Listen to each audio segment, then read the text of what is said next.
FNAF! Yay!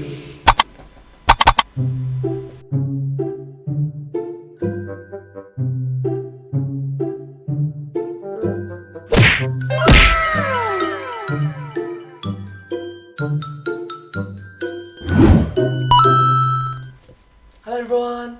Welcome to this video. In this video, I'll be reacting to one of the early uploads from the YouTube channel The Game Theorists. Actually, it's not that early, right? This video came out in year 2018, so it's around 3 years ago.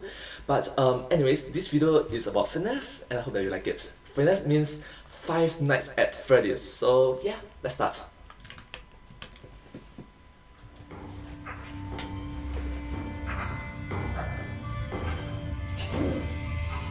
Dark.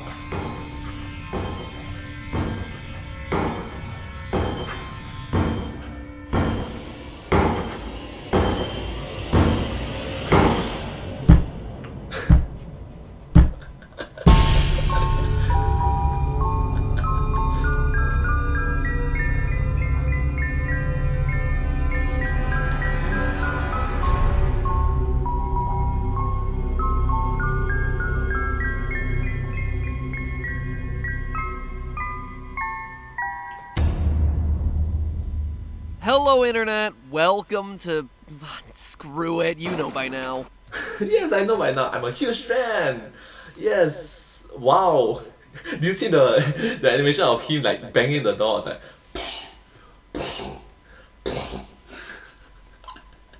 Oh my god, so many sleepless nights of him. Yay.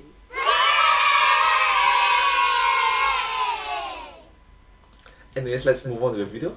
If I seem a bit off my game today, forgive me, you'll soon learn why. Pull up a chair, let's talk. Last episode caught you up on everything, and I do mean everything. All my past theories on FNAF 6, the gravestones, the masks, the names of the children inside the animatronics, the connections to the novels, and the identity of the puppet. But note that this video came out in year 2018, so his everything is not literally everything. Because in the year 2021, he even make more videos, so yeah.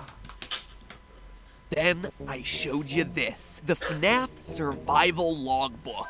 Security logbook. The book that, in 7 years of doing this, finally broke me. A book that contains within its pages an elaborate series of codes that serve as the key to unlocking the identity of Golden Freddy. A freaking children's activity workbook with a dabbing chica in it is the thing. Yeah!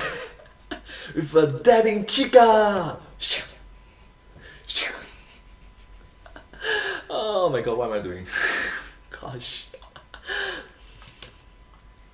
To defeat me. Ugh. That dabbing chica taunts me in my nightmares. But Golden Freddy's Unbreakable Code is only the tip of the iceberg. This book is like a repeated kick in the balls, as everything I thought I knew about FNAF has crumbled in front of my eyes. It's like Freddy Fazbear got a hold of the Infinity Gauntlet and snapped his fingers, and then all of my theories suddenly turned to dust. Oh, I like that he used the reference of Infinity War and not Endgame, because technically speaking, Endgame still haven't came out yet in 2018, so yeah, I am inevitable, and I am Iron Man. What am I doing?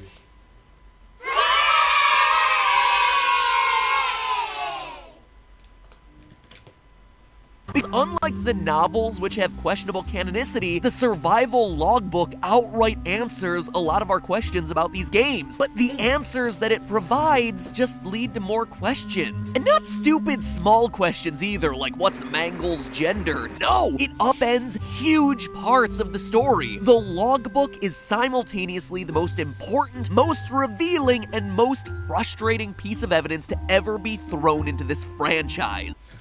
It's very frustrating to try to piece out the missing pieces. So your face will be, you'll probably be like,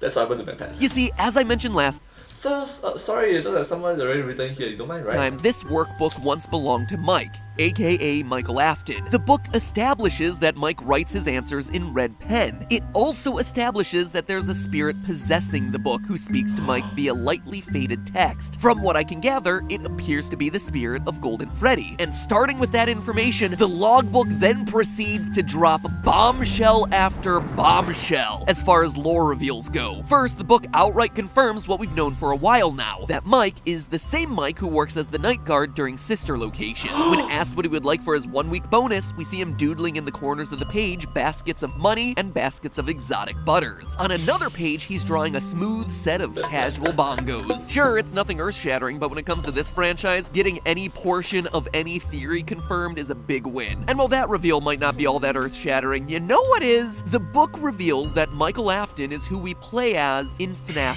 4. On page 40, the workbook starts asking about dreams, and via his doodles, we see that Mike somehow knows the appearance of Nightmare Fredbear, something only the protagonist of FNAF 4 should be aware of. To further confirm this on page...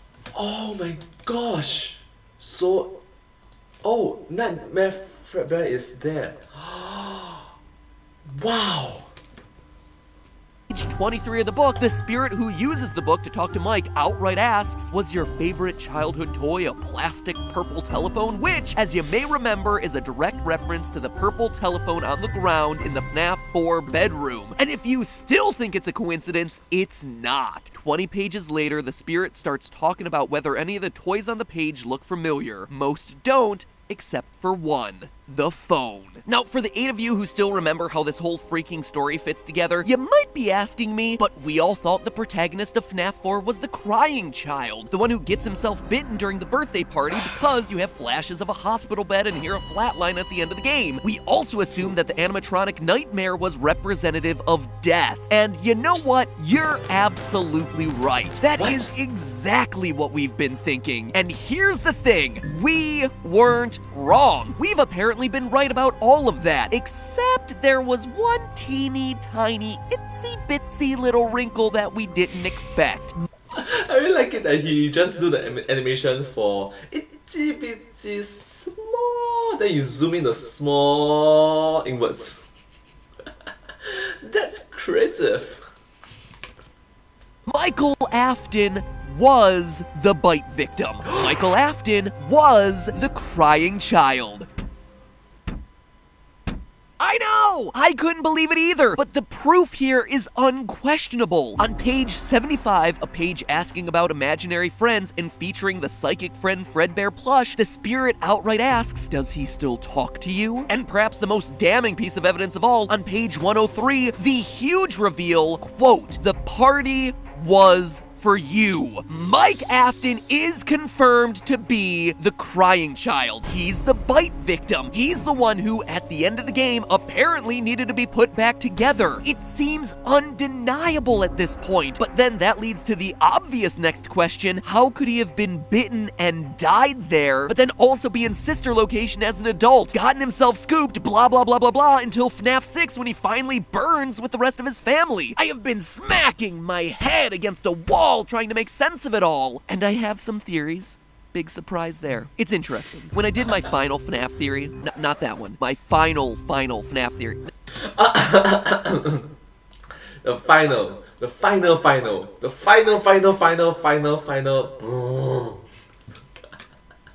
No, not that one either. Those are technically FNAF 6 theories. God, jeez, this one. When I did this theory, I concluded that the story of FNAF was, at its core, a story about a family, the Afton family. But now it's becoming increasingly clear to me that it's really the story of Michael Afton specifically. 4 games, 1 story, like Scott said back during the FNAF 4 days so long ago. It's the story of the crying child growing up, discovering the atrocities of his father, and then trying to make amends for those. We know for a fact that Michael Afton is the main character of FNAF 1 from the endgame paycheck, Sister Location from the name tag and custom night. I found it. It was right where you said it would be. FNAF 6 from Henry's closing monologue, and now FNAF 4 from the survival logbook. And we're still not done. The survival logbook also connects Mike to FNAF 2. On page 56, the spirit asks, was your favorite ride the carousel? A question that only makes sense if Mike had been to the FNAF 2 location, because it's the only one with a carousel. That means that the only game without a solid connection to Mike is FNAF 3, but then there's the whole Father, it's me, Michael.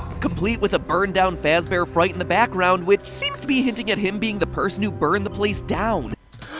Oh, when he said, let me try. Father, it's me, Michael. What? Oh my god, that's super scary. Trying to put an end to his father's reign of terror. Michael Afton even shares a connection with the dead children whose names appear on the gravestones, going back to the survival logbook. See, I told you guys this thing was important. When the book asks about missing people on account of them being stuffed into animatronic suits, the spirit asks, do you miss them? It clearly connects Michael Afton to the other missing kids who go on to possess the animatronic suits. This means that Michael is connected to every game and every major character in the story. So let's update it to 6 games, 1 story. Michael's story is 6 games, 1 story. It's not 4 games, 1 story, it becomes 6 games. Yeah. Michael's story. Which is all very beautiful to say, but seriously, what is that story? If you've been paying attention, we still have a pretty big elephant in the room, i.e. a dead kid who somehow grows up to become an immortal purple skin suit for robot spaghetti. Oh, and if the game wasn't complicated enough, Michael might not even be his real name. The spirit in the logbook repeatedly asks him, what do you remember? And even more importantly, do you remember your name? It's even hidden in the freaking word search. And I haven't even mentioned the other elephants in the room, like how very clearly the gravestones relate to the kids in the animatronic suits, and yet 2 of those names directly tie back to the security guards from FNAF 2. Wait, what? My god, seriously? Oh my god, so many theories. Oh gosh. And if you want to go really deep, like you know I love to do, That means we are the main character in these games, but we died. you see Susie's font on her gravestone? Did you know it's the same font that's used to introduce each night of FNAF 4? That's something that no one else online has noticed, and if fonts are important, which remember, they probably are, Scott doesn't do coincidences, so for— Oh my god, the gravestones font are different. What? Oh my god, I didn't know that. gravestones with completely different fonts is probably important in some way. Notice how 2 of the gravestones share the same font, but it's not Jeremy and Fritz, which you would probably expect since they're the 2 who are mentioned in FNAF 2. There are so many freaking elephants in this room. It is a very crowded room. Remember what I said earlier about repeated kicks to the crotch? This is what I'm talking about. Oh, that's the elephant in the room. Multiple elephants in the room. Why is a pretty crowded room?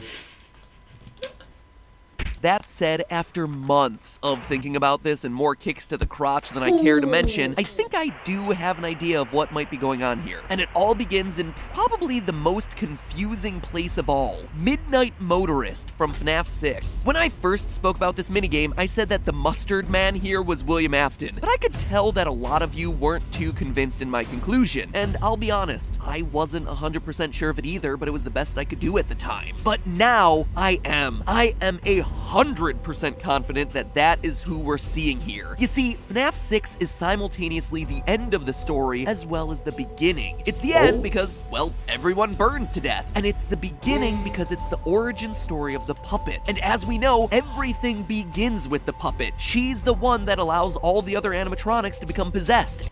Wait. The puppet is a she? What?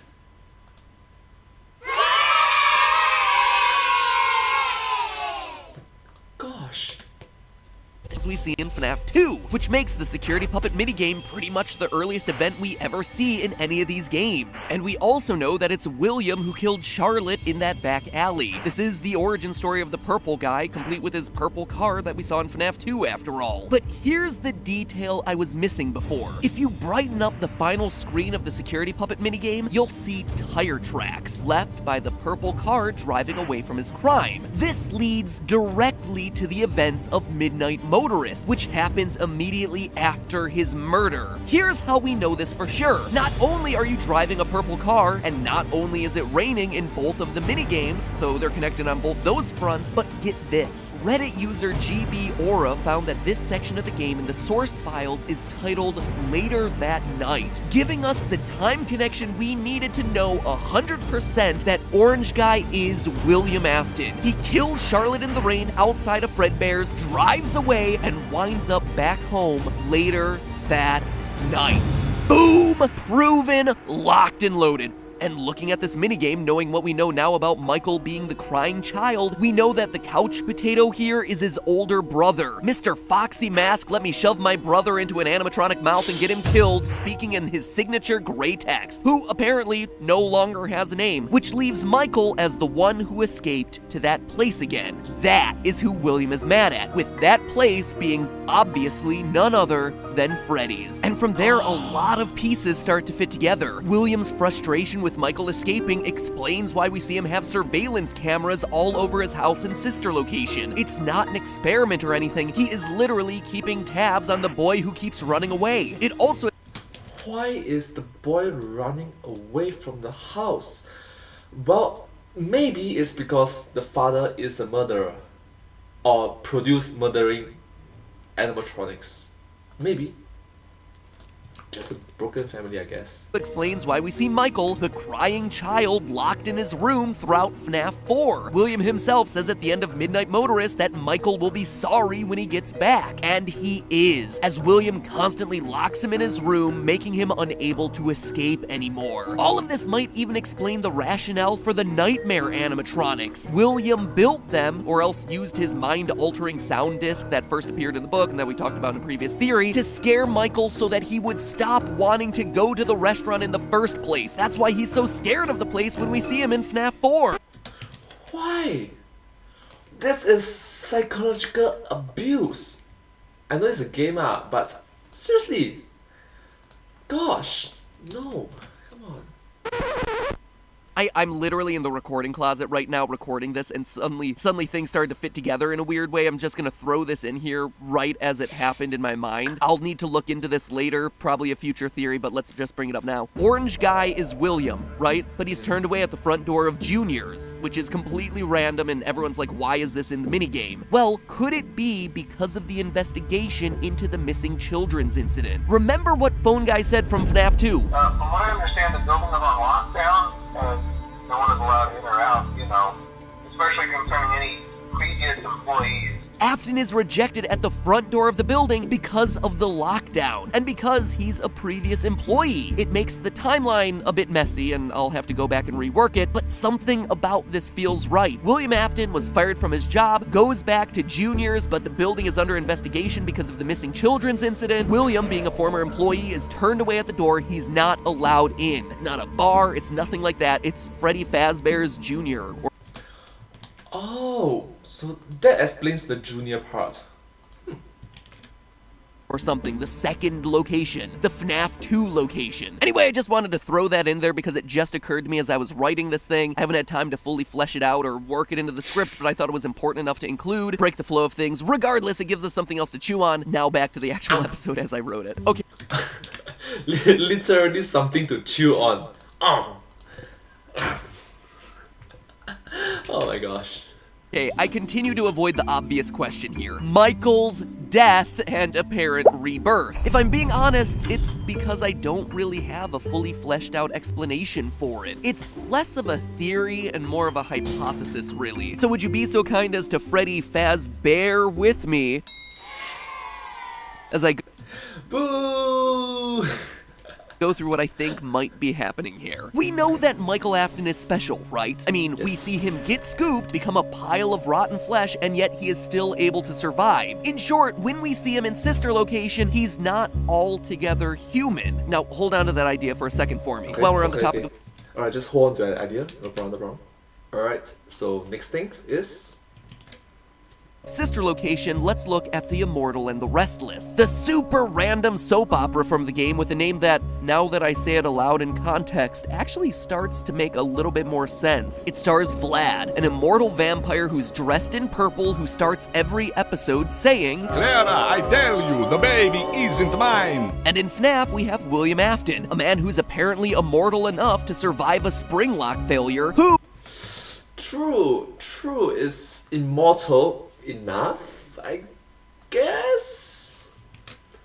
Like a vampire, sucks the remnant out of children and who knows, maybe survives on it, and is represented by the color purple. It's actually a lot of similarities. So could the repeated lines of Not my baby, the baby isn't mine, the baby isn't mine actually relate to William's relationship with Michael? What if Michael isn't actually William's son? It seems like it would be a logical leap, but we know for a fact that Michael's real name isn't Michael. Remember what the logbook said. Do you remember your name? Well, of course he does, logbook. He wrote it on the front cover, Mike, unless, of course, that's not his real name. So you got all those details? Good, because here's where all this random observation comes together. I just like it that he put his folder as 4 years later.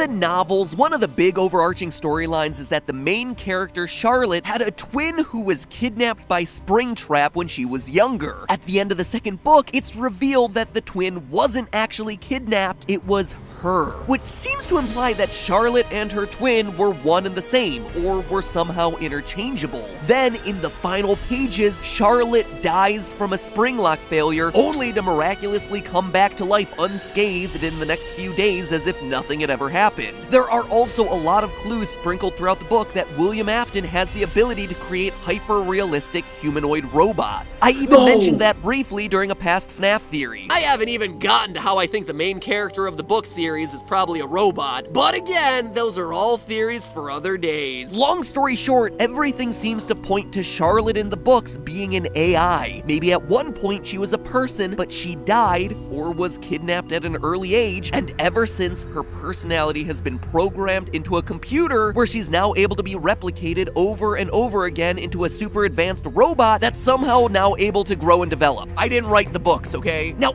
an AI that grew and developed, that is really sci-fi, you know. Wow. My goodness. Obviously, the two are vastly different canons, but the games and books do relate in a lot of ways. And we know in the games from William's daughter Elizabeth that full-on personalities of individuals can get programmed into AI. Elizabeth goes on to possess the spirit of baby. So what if Michael is just one of those? Sure, he was killed in the bite of 83, but when William promised to put him back together, it meant literally put him back together. Find a way to piece him back together using some combination of robotics expertise and miracle soul juice remnant. Oh, with the remnants and the soul energy involved in the games. Wow. That's how Michael dies in FNAF 4, but somehow comes back to life in later games. It's how he's able to get scooped, get a bunch of robot spaghetti shoved into him, and then still survive when the robot spaghetti gets puked out of him. It's why he would no longer be able to remember his original name. And after he realizes the truth about what he actually is, that he's no longer human, he decides to end it all in the inferno of FNAF 6, after having done his best to set the souls of his friends free. Whew, boy, that is a lot. And yeah, I agree with you. That is a lot.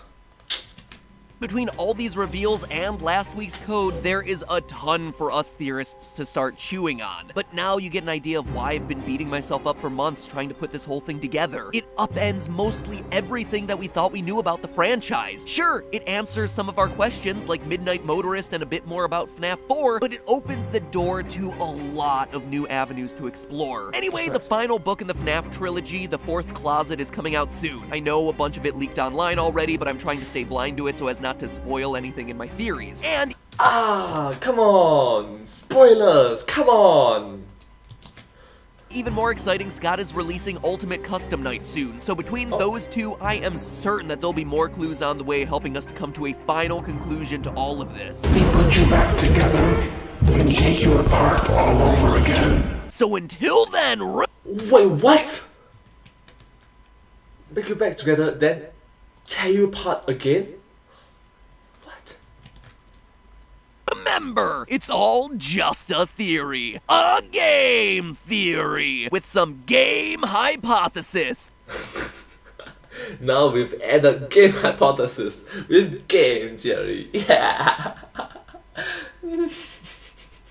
Thrown in there for good measure. Thanks for watching. By the way, if you like the FNAF theories and you haven't checked out our theories on Petscop, well then what are you waiting for? Check it out. Petscop is a lot like the new FNAF, except even more obscure and even more creepy, but you can't play the game. Yeah, both games are very dark, unfortunately. So anyway, that theory's to the left. And if you have any hopes of ever achieving a final answer as to the lore of this franchise, you know what you're gonna have to do, and that is jump scare that subscribe button. Subscribe to my channel as well. Thank you so much. You've got 5 seconds to do it before the video ends. 5, 4, 3. What the? I mean, what the?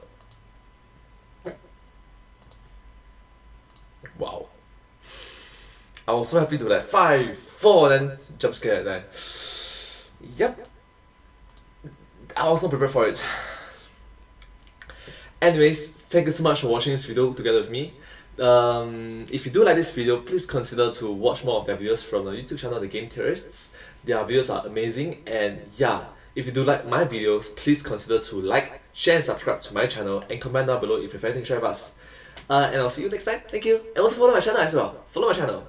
So it's like, share, subscribe, comment, follow. And I'll see you next time. But hey, that's just a theory. A game theory. Thanks for watching. Thank you.